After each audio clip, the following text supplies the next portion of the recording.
Hola there bubblies! Welcome to Don Belting. So narito ang today's update patungkol kina Donnie at Belle. So dahil tapos na ang Davao Days, si Belle Mariano kanina ay present sa ASAP. Si Belle ay nag-perform doon ng gymnastic. Habang si Donnie naman bago umalis ng Davao, may pinuntahan muna ito.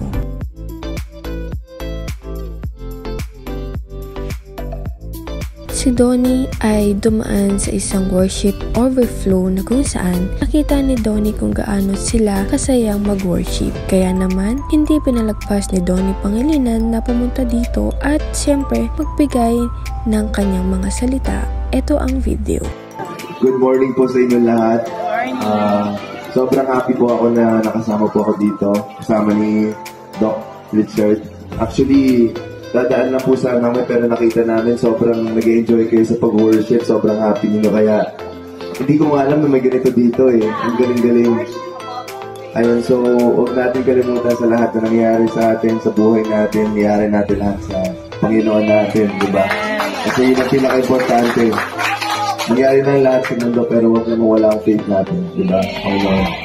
Ayun lang po, gusto ko lang mag-hello sa inyo. Maraming salamat din sa inyo at God bless you all. Thank you so much. Ingat po. God bless. Have a great rest of the session. Sorry, di po ako kabalo mag-Bisaya. Pasensya na. Gamay lang. Salamat po. Look, this is time just a short na prayer kasi we know that they're now.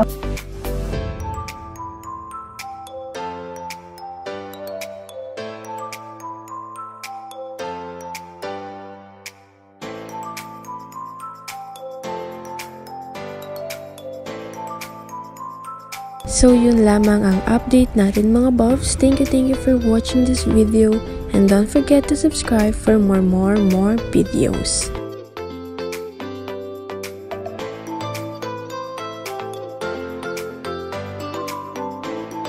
Always together, near and far, close together everywhere. I will be with you.